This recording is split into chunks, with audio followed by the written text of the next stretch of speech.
On there. But it's okay. There you go. Okay, let's give June our attention. It's all yours. Hi guys. I did a hack or two. I did Kevin Mickdick. Just a little information about Kevin. He's from you can turn it. San Fernando, California. He was on one of the top 10 most wanted lists. He was a self-proclaimed hacker poster boy.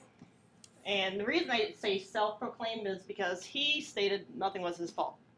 He was being the scapegoat for other hackers. So that's why it's self-proclaimed. He hacked for over 15 years. So this is pretty generic, so bear with me. So who is Kevin? He's basically an average guy, just like probably any one of you, I'm sure, could hack. He did attend UCLA and Pierce College, and he was an honor student. Part of his talent was persuasion. He was really good at persuading people into whatever he wanted. He was great with influencing you and being part of his deception. Pardon? All social engineering. Yes, that's next slide. He had a true love of numbers. He can remember social security numbers from 5 years ago. It's just insane. And it was a true thrill-seeking situation for him. You know, as far as a thrill-seeking, just like, you know, someone playing a game, a video game. Next slide. Is social engineering was one of his greatest activities. Social engineering is just adapting yourself to convince people that you're something you're not, to get in a door, to get passwords over the phone, just manipulating every aspect of the person next to you or on the phone. One of his other little tricks was cell phone cloning. He could clone a phone with, you know, holding a conversation, walking next to you down the hallway. He'd have it done by the time you left. He was famous too for downloading software. And what's kind of ironic is after he'd steal the software, he'd actually store it on your server. How he got started, he had this bus scheme at the age of 12 where he had a conversation with a bus driver, found out how he could get a hold of, you know, the little punch clip thing, and then realized that he can collect the little bus slips that other people weren't using, and he never paid for a bus ride again. So from there he went on to hacking into the school. Instead of doing a homework project, he broke the code and collected everyone's passwords for the class. His teacher thought that was kind of ironic and funny and gave him credit for it. From there, he went on to phone phreaking. Phone phreaking, I've seen it spelled a couple different ways, so that's not the way you've seen it. Pardon me. Phone phreaking is when you take a phone and you either click on the receiver 100 billion times as fast as you can, and it makes the dial tone of, you know, the actual, like, punching a number in. There's also another way you can do it with, like, there was, like, a young man at the age of, you know, I think it was 8. He could do it by whistling, and it would. Captain Crunch toy too. Yes, yes, and that worked. From there, we went on to his first conviction. His first conviction was with Pacific Telephone Company. He actually stole the manuals, but he did get caught. The reason he was stealing the manuals is he wanted to find out better ways for phone phreaking. With that incident, though, he was given, I believe, 6 months probation, and of course, you know, he couldn't behave himself, so then he got convicted for cracking into the college. Then his second conviction was back in 1988. He broke into Digital Equipment Network System and took like $1 million worth of software. He got a year in prison for that one, and afterwards he was supposed to serve like 6 months of treatment, and his treatment was for hacking, addiction. So if you think you have an addiction, I guess there's a cure. And then as he progressed on, and then he was finally caught and captured in Raleigh, North Carolina. How he got caught by the FBI, but he got tricked because he was actually hacking into another person's computer, and that person realized who was hacking in and hacked back, and through GPS and whatnot, had his location. He was captured February 15th, 1995, so happy Valentine's Day minus the massacre. There was some conflicting publishing about the amount of federal accounts he was being charged with. It was supposed to be like 23, but they got it reduced down to, basically nothing. So for his punishment, he was supposed to receive 46 months. I don't think he even did like 23 of it. And I think he ended up only being charged with 8 counts. For the restitution, based on how many billions, not billions, but millions of dollars of software and problems that he caused companies, he only was only ordered to pay $4,125 back.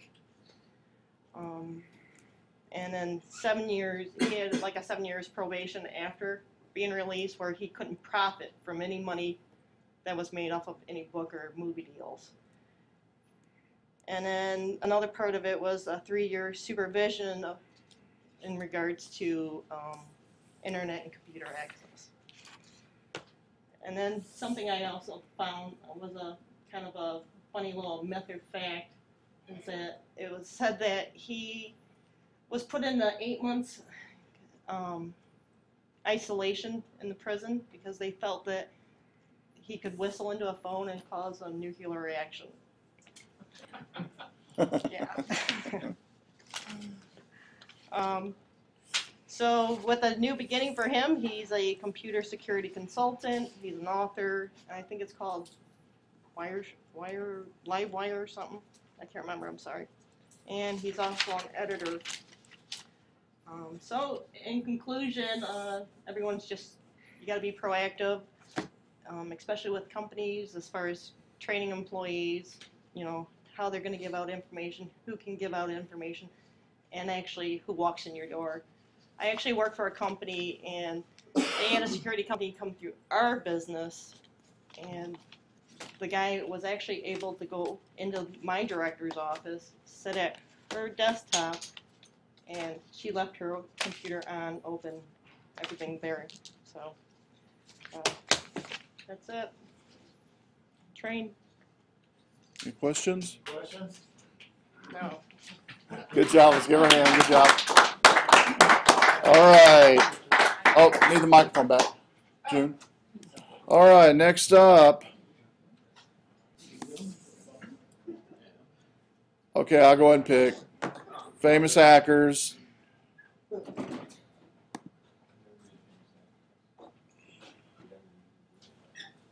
you go. Is that on? Yeah, I can go anywhere. Go work. All right.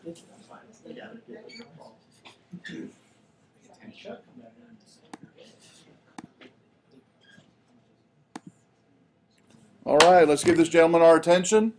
It's all yours. All right, where's the? Oh, you're gonna do it. Yeah, I'll do it for you. Okay.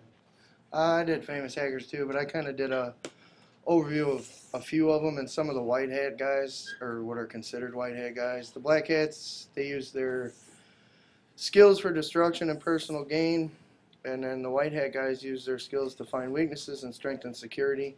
Most of the white hat guys, with risk of sounding like Star Wars, have a dark side.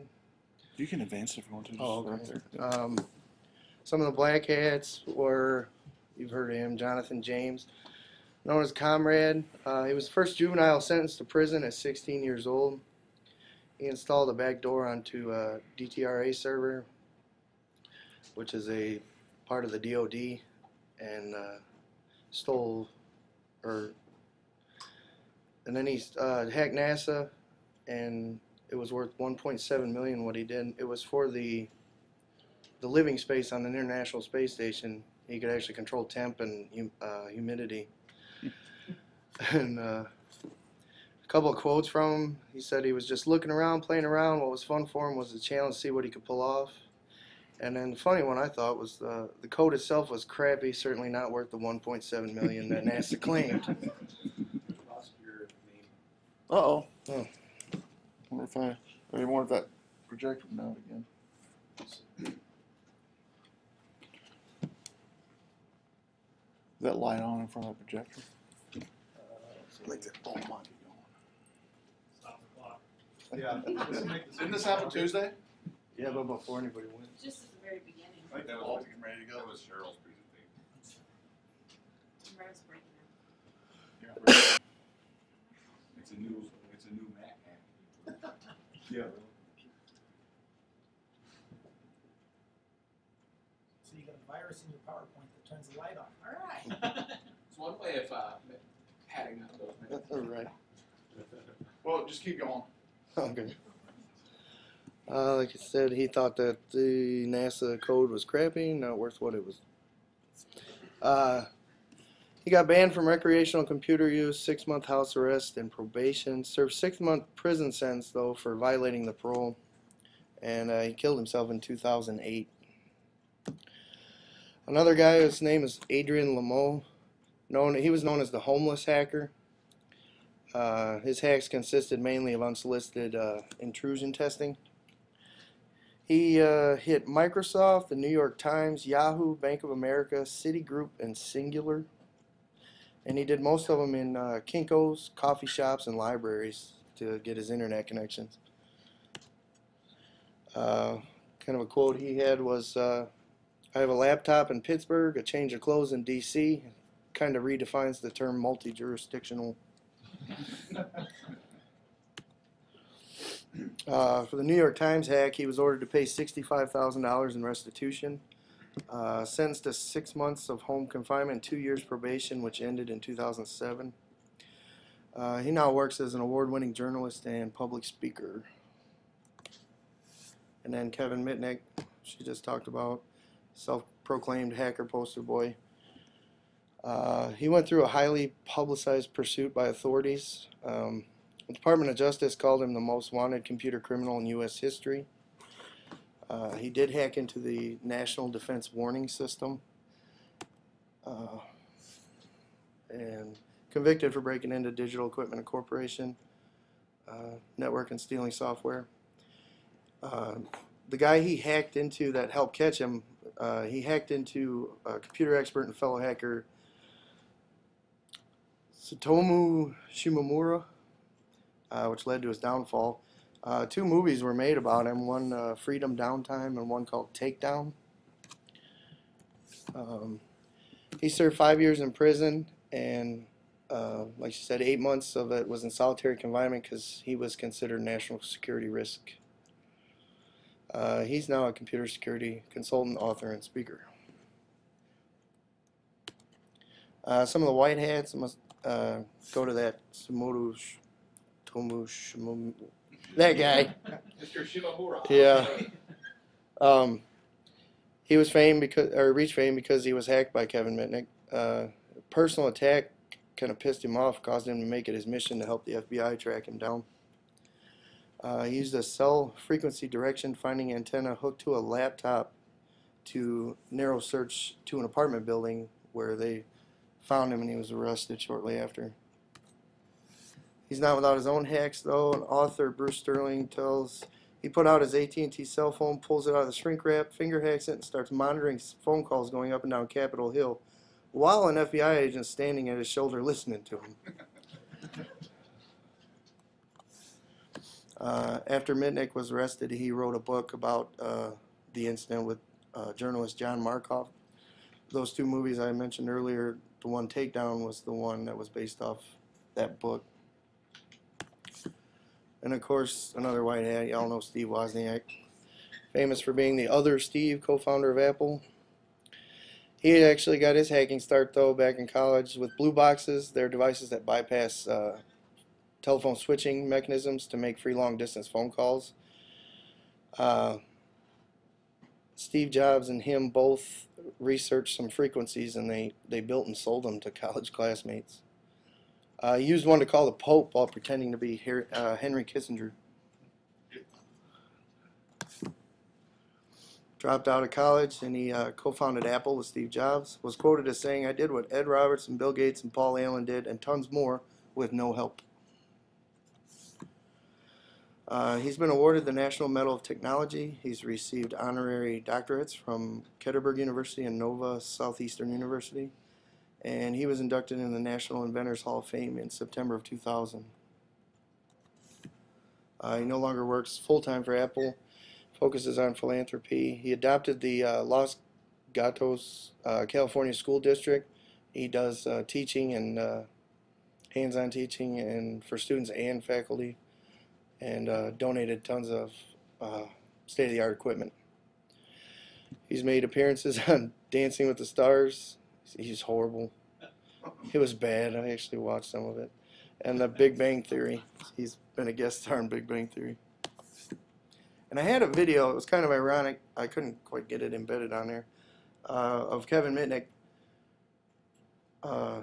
He couldn't get a Facebook account because they kept thinking he was a fake. They thought his account was a fake because it was Kevin Mitnick. I thought that was kind of funny, being he's a hacker, and then Facebook wouldn't give him one because they thought he was crap or lying. And that's it. Any questions? I just had one. I noticed that, like on Mitnick, one of the first ones, pretty lenient on sentencing, but late, like present day, they're starting to get more strict on making examples out of people that are caught hacking. Yeah, I The didn't. courts are, whereas they weren't years ago.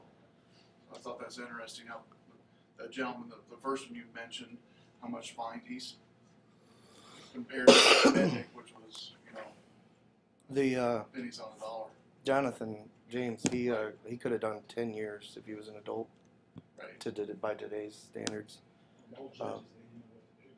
Yeah, they did as a first instance. Yeah. They're still not educated. And a lot of these guys they kind of did it for fun or to see what they could do and Right. just exploratory. People now, they're out to get your money. They're out to get your. Right. But I got a question. Yeah, go ahead. You done? Oh, I'm done. Listen, you got the URL for that video? 'Cause I'd like to see that. Yeah, it was just him explaining. I do have it on here. You can post it on we have a discussion board, or you can just email it to me, either one, and I'll make sure everybody gets it. If you email me that link, I'll make sure everybody gets it. It was pretty funny. He's on there, and they're interviewing him. Said he couldn't. Said he contacted him. They told him, "Well, what's your name?" and that. He sent his name, what he did, and they sent him back. Or they didn't reply to him. Then he sent it again, and he had to get a journalist involved to contact Facebook to tell him this was really him. I thought that was hilarious, considering he's a famous hacker. Really? Let's give him a hand. Good job.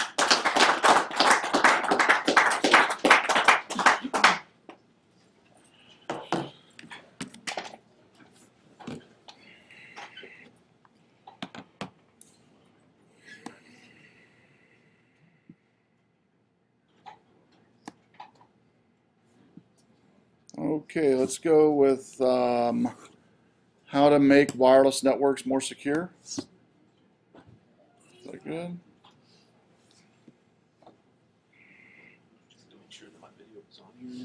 Huh? Oh yeah, that's right. I'm loading this actually in what slide? 7. Yeah, see, it's not there. Let's see here. Okay, you got it on here, right? Mm-hmm.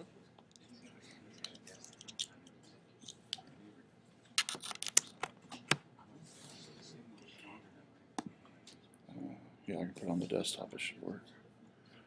Okay.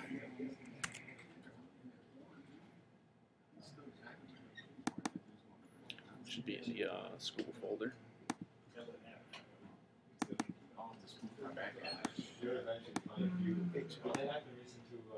Chuck, can you put one of these on there? What is that? Like, can you put one of these? A video? Yeah, the monitor, like mine. No. No. You can send me the link though. I'll try to show it up before we leave. Second one from the top, the WMP, yeah. Okay, it looks like that's a link file. See how it ends with a WLNK? Mm-hmm. Do you have the full version? You gotta turn the beat, you gotta turn the strength. Nope, I just transferred it over, so. If you have it on high, do the Yeah, it looks like that's a link file. Alright, well, I'll just go without it then. Okay. I'll just try to explain a little bit when that slide comes up. Was it online you got it, or? No, it was something I made myself. Something you made yourself, Yeah. okay. Do you have it on your laptop by chance? Yeah. You know, I can let the next presenter go if you want to get it on your I laptop. don't have my laptop with Oh, me. you have a laptop with you? Okay. That's cool, no problem. All right. I got a big white. Okay, you know what I didn't try though? Let me see, did you make that as an open office, is that right? Yep. One thing I didn't try was opening an open office. I have it opening right now in PowerPoint. Let's see if this works. I'm guessing with that file size that, I'm guessing it's not, but I'm gonna try it anyway. He captured women for like 17 years and kept them. He built a little room off of his basement. He had another 15 feet from his house. Look him up. They had a thing on Dateline on him. They had a thing on 2020. He was a normal guy, and he was doing It's happened more than once. weird Did you things. go over there? Huh? Did you go over Did you there? hang out there? That's when I was a woman. I've since had a sex change because that kind of ruined me. So, yeah. Whatever.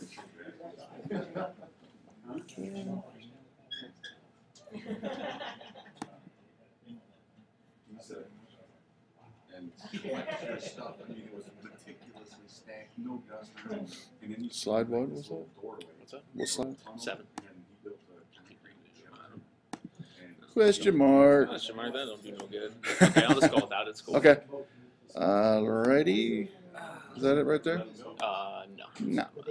he had one girl, they had no idea where they were, but he had one girl that he let her go, she went to the police and nobody believed her, like, yo, right, you know what I mean? And Okay, I'll let you drive if you want to. and then just- another girl, like, Yep, left, right. Okay. the same exact story, and like, oh shit, if you Okay, let's give this gentleman our attention. So I'm just going to talk a little bit about how to make wireless networks more secure. I'll talk about the importance of wireless security, a few different types of wireless security that are out there and available, as well as, most importantly, how to better secure your own network. So first, the importance of wireless security. Obviously, nowadays wireless is a lot more prevalent than it used to be. Wired has always dominated the landscape, and it's still heavily used today, but wireless is obviously becoming a lot more used with all the mobile devices and tablets and everything that we use nowadays. It's a lot more prevalent. And obviously, connectivity has always been a big thing, trying to get everyone connected, like I said, with all the mobile devices and everything. And so you kind of look at that versus the security aspect of it, and it seems like now, at least to an extent, security is starting to catch up as far as wireless security goes, so that's a good thing. So a few types of wireless security. First is WEP, W-E-P. It was released back in '97. Used a shared key that was among all devices. It encrypted the packets with this shared key and then shot it out over the air. And then a checksum would prevent spoof packets from being injected into those. And basically what they realized after a short period of time that web was better than no security, but it wasn't very secure in itself. So they came out in 2003 with WPA. WPA had a much stronger encryption. It used TKIP, which is Temporal Key Integrity Protocol. And then they expanded upon that a year later with WPA2, which is the most prevalent form right now, and it used even a stronger encryption than AES encryption. So most importantly, how to better secure your network. There's a bunch of ways that you can do it. First, like I just talked about, you can enable the highest level of security possible, WPA2. I use WPA2 Personal, but there's other kinds that you can use. Some simple things, you can change your SSID and your default password, like on your access point or on your router. Pretty much like every router that you buy factory comes defaulted with a SSID and password. And pretty much like all the manufacturers, like Linksys for instance, everything that comes out of there all has the same SSID password defaulted on it. So obviously if if you can access someone's network and you know where they got their machine from, their access point, it's pretty easy to get into it. Another thing you can do is stop broadcasting your SSID. I had a short video that didn't come through where I kind of showed you how to do that, and I'll talk a little bit more about how to do that in a second. Some more stuff, you check your wireless range. Obviously within your home, you most likely can connect from any room. But some things you can try, especially since mobile devices, I'm pretty sure probably just about everyone has one. You can even do this with a laptop. It's more convenient though with a phone or a mobile device, but go to your end of your driveway, see if you can still get a signal. Start walking down the block, see how far your signal radiates. If you can go 4 houses, 5 houses down, that means if your network's unsecure, other people can see your network and just hop right on. Try to locate your access point near the center of your home. Keep it away from the windows, so on and so forth. Obviously, if it's closer to a window, it radiates further outside. Another thing you can do is you can actually turn down the power, the transmission power on your router so it doesn't send out a signal as strong, and so maybe it won't go out as far.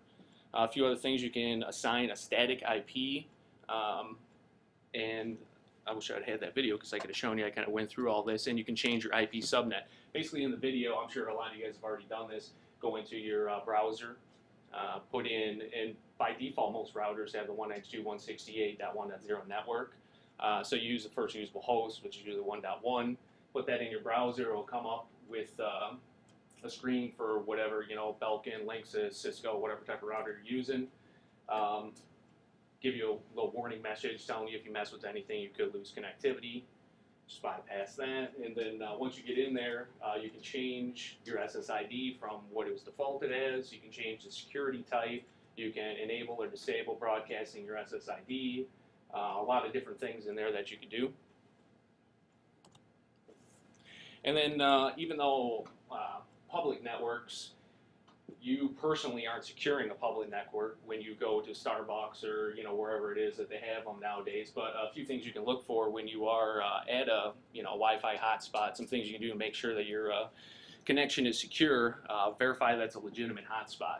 I know we talked about this in class before, but ask the manager there or somebody what their SSID is exactly. Because, for instance, you may see Starbucks PC or Starbucks network as one of the network connections, and it may be in all caps.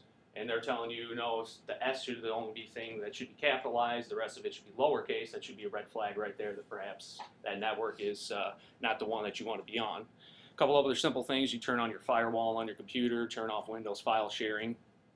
Never send important info over a public network. Bank passwords, credit card numbers, confidential emails, secure data, stuff like that. Obviously, anything that you don't want anyone else to know about, you would probably not want to be sending that over an unsecure line. Other things you can do, URLs with HTTPS. I know, like when you get on Google, first thing you can look at is up in the address bar will be HTTPS. You go to your bank sites, most of them all have that now, and other secure networks. It doesn't really matter, obviously, if you're just like looking on YouTube or checking Facebook or something on a Wi-Fi hotspot. But some other things you do, log in through your home or your office PC. There's a lot of remote access programs nowadays. What we've already talked about, go to mypc.com, log me in. I know I've seen Chuck using that quite a bit. It's a good program. I've used that too. And then finally, another thing you do is just use a VPN, a virtual private network. I know we talked about that before too, but it basically just creates secure tunnels for the encrypted data to travel through, and helps to keep you secure while you're using in one of those Wi-Fi hotspots. That's it. Questions? Yeah. I messed around with my wireless quite a bit and stuff. Mm-hmm. I don't know how to change the signal strength. The signal strength. What kind of router do you have? Oh, nice. I hate to say that. That's all right. Well, for the most part, I've only messed with Cisco and Linksys routers. But if you go in there, there should be a tab somewhere. Some of them actually don't offer. They don't offer it, yeah. Then that's probably your problem. It's a piece of Yeah, because I know on mine, I know where it is, but Yeah, Netgear offers the same thing. Same thing. Linksys does. Linksys, Cisco, now whatever they might be called nowadays. whatever, yeah. I've read the book. But Blink, You can, yeah. You can. Blink doesn't always offer that type of stuff. Right. Yeah. That's probably why. So I know what to do now. Now you know what to do. Get a new Yeah, router. don't like. Just one question, as far as, you said you've used Linksys, that's all you use basically?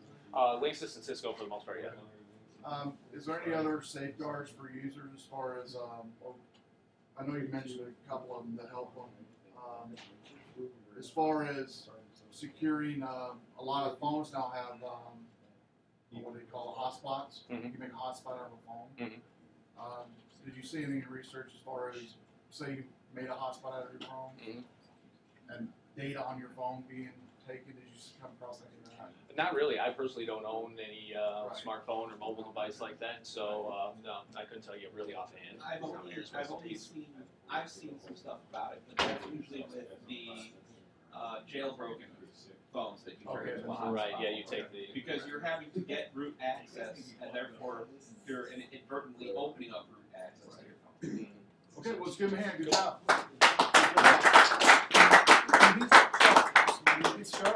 Yeah. Can he send you that video and you post it up? Yeah, if you could send me that video, I'll post it up for everybody to look Yeah. at. It's a pretty crappy video. I did a homemade video like 2 years ago. Basically just logging on to my router and accessing it, going through all the different tabs and kind of showing you what's going on. Yeah, Yeah, go ahead I and send mean- it. All right, the We'll quality's send good it. enough where you'll, at least since I told you, you'll have an idea what's going on, so. Let's see, USB drive. Okay, last presenter, come on up. You don't have a smartphone?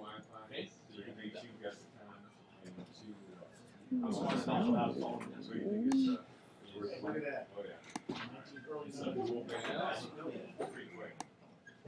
Okay, which one's yours here? This one? Yeah, still. This it? Yeah. Oh, did you mind? That's probably his. Yeah. Did you open it? I thought I did. Maybe I didn't. I might have forgot to since mine was inside of a folder. Oh, yours was in the folder, that's right. Recovering after infection. Okay, we have one more presenter after this, so, okay. You can go ahead and do yours though, okay? Go ahead and put this on.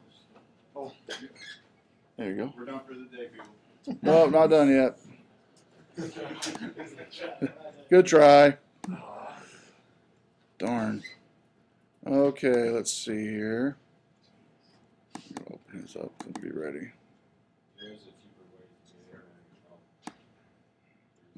Okay, so yours was this one here, right? Is that it? That's it. All right, let's give them our attention. It's all yours. You want to drive it or do you want You can drive. to? Okay. All right. I'm going to tell you about the pros and cons of secure passwords. There's a few. Obviously the pros, more secure, slow down those brute force attacks, which I'll show you in the next few slides. You need to slow them down because they really do work fast. And also, if I'm standing over your shoulder and you're typing in a secure password, chances are if you've got a good one, ain't no way I'm going to memorize it, even if I'm standing right there looking at it. Because you're going to type faster than this brain can ever decipher what you put in there. Okay, this here is just one of the charts. Most of you people are probably here for the 7 to 11 characters. You really need to be down here at least, well, you could probably get away with 14, but I use 22. And then the next slide. The more characters, obviously, the more bits. 22 characters, it isn't going to get solved in your lifetime. Well, unless you live, can you guys see that? Because I didn't know if it'd be blurry. So 22 characters, you're using actually 95 combinations of the alphabet depth. So, and that's guessing 100 trillion guesses per second, which my computer only does about 10 million, so I take longer. But therefore, obviously, there's too many centuries up there. They're not going to get it. If you drop down to the next one, if you drop down to 12 characters, still probably not going to get you in 1.74 centuries. Now, granted, your password may come up long before this gets done, because this is saying If your password was the very last password that it tried, this is how long it would take. But still, at 1.74 centuries, it's probably not going to get guessed. And if you're, if people are being locked out for a certain amount of time after they've tried 3 or 4 passwords wrong, it's going to take a lot longer than that too. So, and the cons, obviously, it's harder to remember. But when I was doing this, and I got a link at the end here, you can put in a password, and all I did is use the same 4 letters, 1 cap, 1 lower, 1 number, and 1 sign. And you can repeat that, get up to 22 letters, and that's where that 1.7 or how many trillion years. So it's not that it's got to be hard to remember. As long as you're using a bunch of letters, you could use. I put in my kid's name and his birthday, and right after it, I put his birthday and his name again, and he popped up, and it was longer than the first one I showed you. So it's not that they got to be something you can't remember. Just get a whole bunch of them out there. And now, granted, if somebody knows something about you, they may try your name and birthday first. But if you've done it twice, I'm not that good a hacker. You could be hacked quicker, but this is just showing you if you got a longer password, you're not gonna get cracked in your lifetime. You turned me off again. It did. Keep going. It turned off, so keep going. I'll put it here. Let's see. Oh yeah, and if one more of the cons, obviously, if you got to write it down, if I'm going to pick up your keyboard and go, well, it didn't take me a trillion centuries to do it now. Calling IT, obviously, they're going to be calling you to ask you, what's my password? Can you reset it? So yeah, I mean, there are a few cons, but the pros are, once they get it, and if they've got a good long one, and once you memorize it, you're good to go. Unless, of course, you IT people say, well, yeah, it's a great password, you got to change every 30 days anyway. They're, the pros and cons. What I hit just this little thing. Yeah. Okay, short passwords. Obviously, they're easier to remember. You're not going to write them on a sticky note because you remembered your birthday, or the most common ones, 1, 2, 3, 4, 5, 6, or password. So you won't have to be less calls to IT. That's a pro and a con. Because obviously, if they remember it, they're not going to call you. But at the same time, you're wondering if somebody gets their password and then it's sitting there and then they're onto your system, how many other people's passwords do they get? So they may not be calling you, but once they do call you, it's not going to be just for one person. And the cons, obviously, easy to remember. It shouldn't be easier to crack. I mean, and there's plenty of programs out there, and I got a list at the end to show you.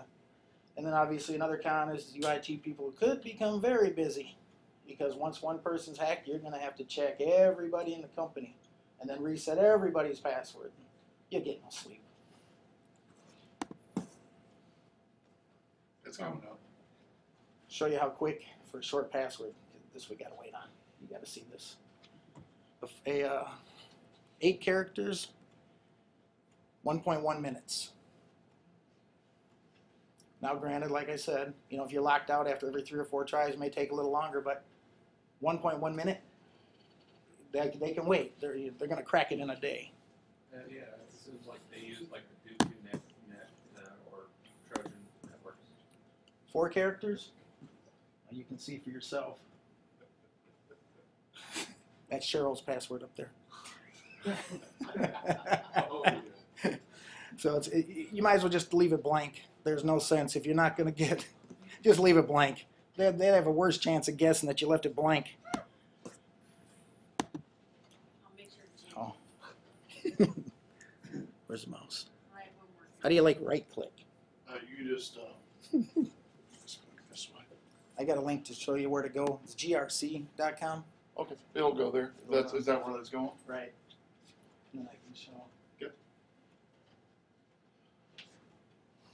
And Steve Gibson's been around forever. He was the first guy to find a virus and name it, and the first guy to find malware. He's been doing this for years. And if anybody listens to Leo Laporte, he does a weekly talk show with him. So this is it. Just showing you how big is your haystack. So like I said, if you just put, is it showing the bottom?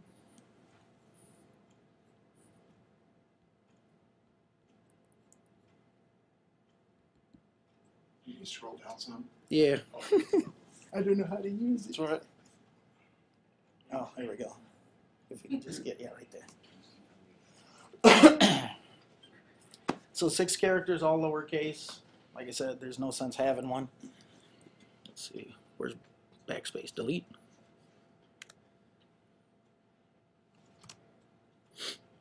Now, if you remembered what the first one said, you know how much more just by adding a character or just add a number. So just shows you, you know, make sure you use every character available. If you put a cap in there.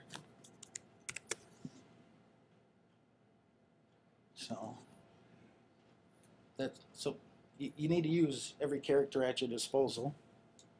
Okay. And you can check your password. Well, I wouldn't put your own password in there. How do I get back to my PowerPoint? There you go. Just sit there ready here. Actually, you're good. There you go. These are some of the password cracking software. I don't know if you can read them. We've done Cain and Abel. You got John the Ripper, THC Hydra. That's a network authentication cracker. Supports many different services, including FTP, HTTP, HTTPS. There's quite a few. Aircrack, and then Loop. Don't even know how you want to say this one here, but they'll crack your passwords for auditing and recovery. One more. Airsnon, SolarWinds, PowerDump, Rainbow Crack, and Brutus. Brutus is brutal. I guess that was it.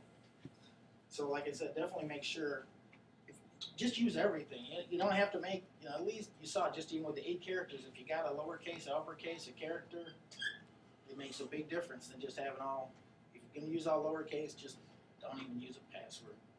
Just leave it blank. All right, well, good job. Any questions? Yep.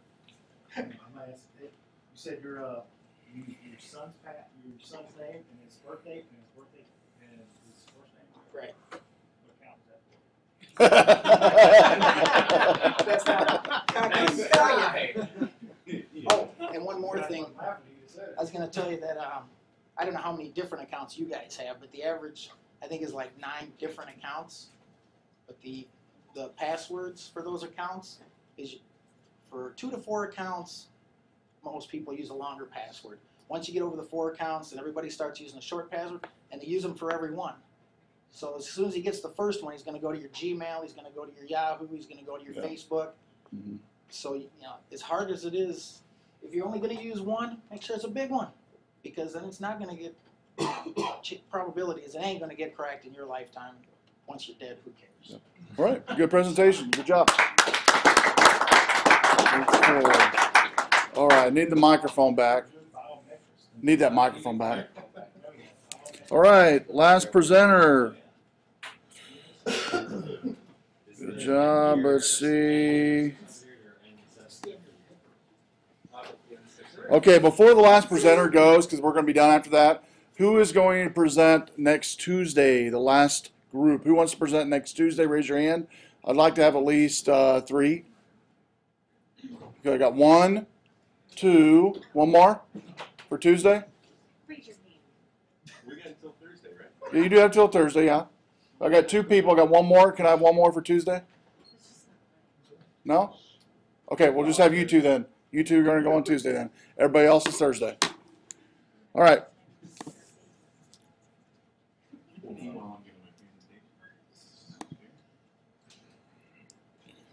All right. It's all yours. Let's give them our attention.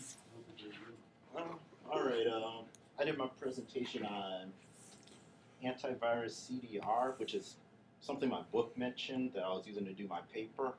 Mostly what it was talking about is just different things you would use to recover your computer after it gets hit with a virus. Next slide. One of the things it mentioned was Avast, and the reason it mentioned it was because you could boot from the antivirus and run it before your OS actually loads up. And besides that, it's also just a normal antivirus program. Only odd thing I noticed, it supports most things, Windows XP, Windows Server. Go to the next slide. But one of the things it doesn't support is Windows XP if you run it on 64-bit. So if you do that, you may have to look around a bit for one that'll work for you. Another thing it mentioned was the Ultimate Boot CD, which is like, it's like a Swiss Army knife for like a ton of different things. Click the actual picture.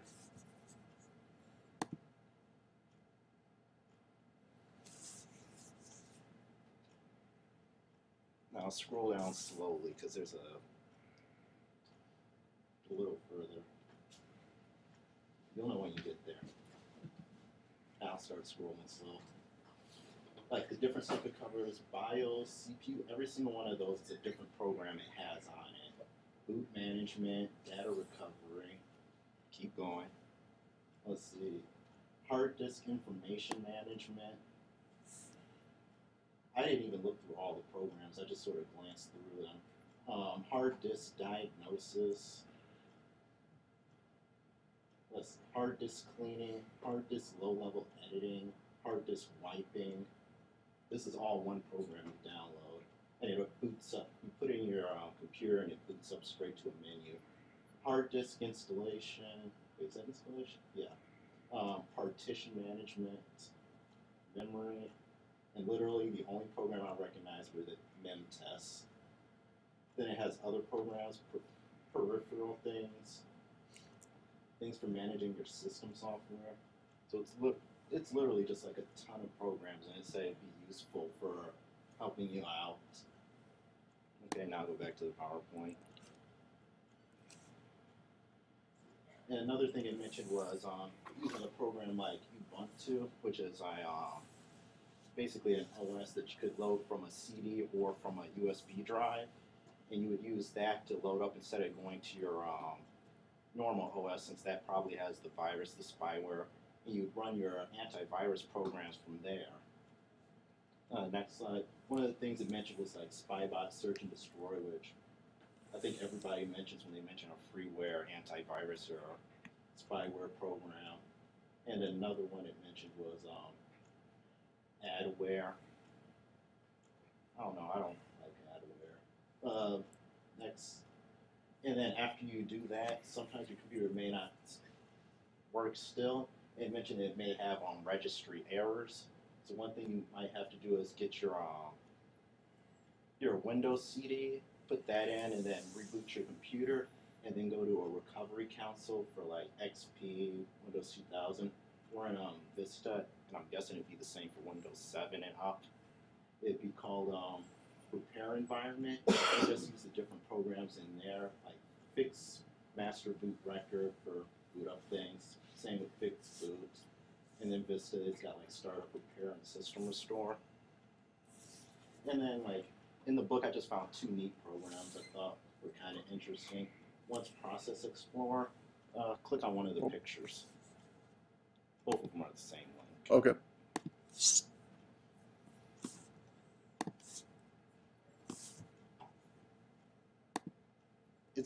It's basically just Task Manager, but it's like, I kind of like it because it's just looks a little neater, a little cleaner. Mm-hmm. You can see all your programs, and it gives you a little more detail on the front page. And if you actually click those windows, it gives you a pretty nice diagram of the different things. And one of the interesting things, if you click CPU, because I always have at Task Manager, I never really remember where it is. Oh, well, it's not on yours, but usually there's a little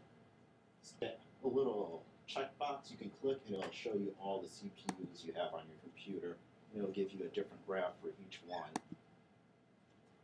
And basically, it's just an upgraded Task Manager. It has a lot of extra features, but it is missing some features from Task Manager. Like one thing I noticed was if you go to an actual, if you click on one of the processes like Firefox, I don't know if you have one open.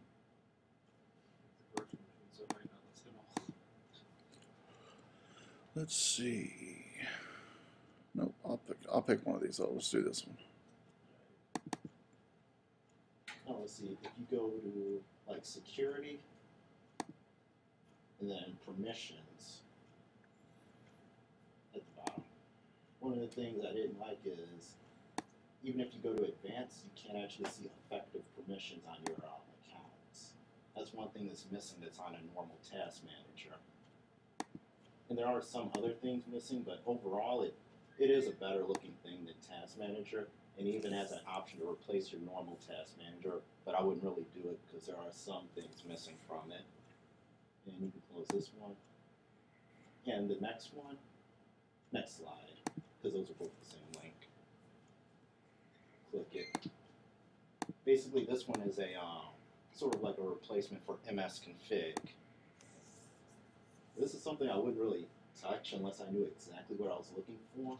Because if you full screen it, the very first menu lists every single thing you have on startup.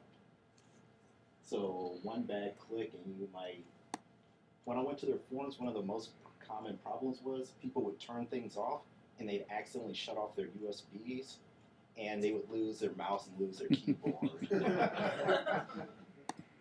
So something it's like neat to look at for me since it really categorizes everything in a way I can understand. And usually MS-config has got 4 tabs, and the only one I understand is the last one that says applications.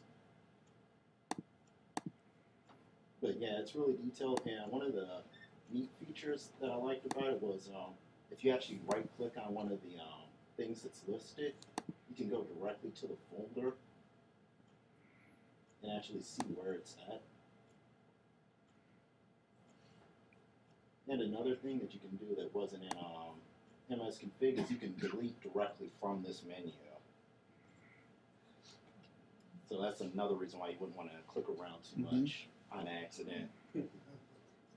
It's good if you're trying to determine for troubleshooting or something like that. Yeah, which is pretty good after you run through a bunch of antiviruses. Yeah, I think that's the last slide.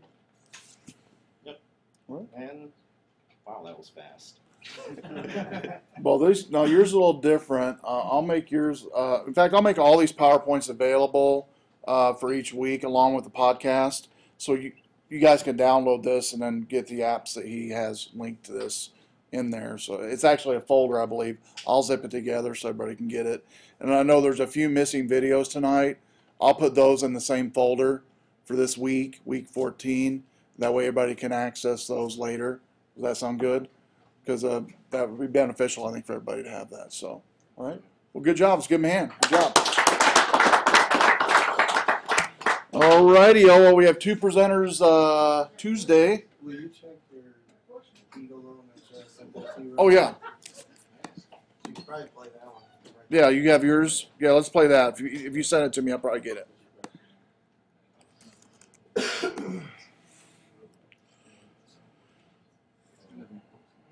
Authenticate. Yeah, really. Yeah, come on. What do you want? Okay, you sent it to my email?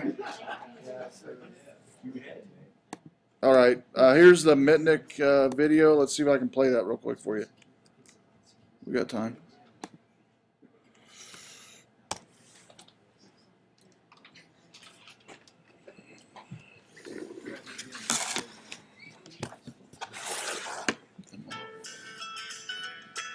At Amway, positivity start. Farms where we harvest plant nutrients for our top quality products. Little ad before it looks like. Products that help people lead healthier lives. That drive successful businesses. And that ultimately make positive differences in their communities. That's the power of positive. That's Amway. To learn more, contact an Amway independent business owner. Well, I kind of characterize myself as a little bit of having a similar story like the Frank Abagnale Catch Me If You Can. Is when I was younger, I was really fascinated with telephones, computers, and magic, and I became a hacker. Not a hacker for profit like we see today, but more a hacker for intellectual curiosity. And even though I was doing it for curiosity, did not matter, I ended up getting myself in a lot of hot water, ended up being in federal prison in solitary confinement, even because of the perception of a national security threat. And then when all this was over, I was able to turn this all around. I was able to essentially make lemonade out of lemons. And now I assist governments, private sector businesses, and share my background, my experience, and knowledge to help them mitigate the threats today. So something very, very interesting just happened with Facebook. I've been a Facebook member for 2 years. I was getting emails from friends and colleagues like, why am I not your friend anymore? So I go to log on to Facebook. It says my account's been disabled. I write them, why is my account disabled? They said, please provide your real name and why you want a Facebook account. Okay, sure, Kevin Mitnick, for fun. And they never respond. I finally send another email, and they say, we're sorry, sir, you're a faker. A faker? So I went to my corporate account and sent them an email, and they wouldn't accept it because it wasn't the account that registered my Facebook account to prove that I was Kevin Mitnick. And they refused to enable the account. So finally, I mentioned my quandary to a journalist who then called Facebook, and then it was, will the real Kevin Mitnick please stand up? And they finally enabled my account. Yeah, it's amazing because as a hacker, I was able to convince system managers, IT staff, executives that I was someone who I wasn't 99.9% of the time. And now today, I couldn't convince Facebook I was the real Kevin Mitnick. So it's very ironic. Cool. That's like a credit report. Yeah. It's easy to get shit on your credit report, but you can't get it all. It's the same thing, right? Good perspective, good perspective. All right, well, good job, everybody. I'll see you Tuesday. Great job. I'll post everything on this week, week 14. We did. Alright, you want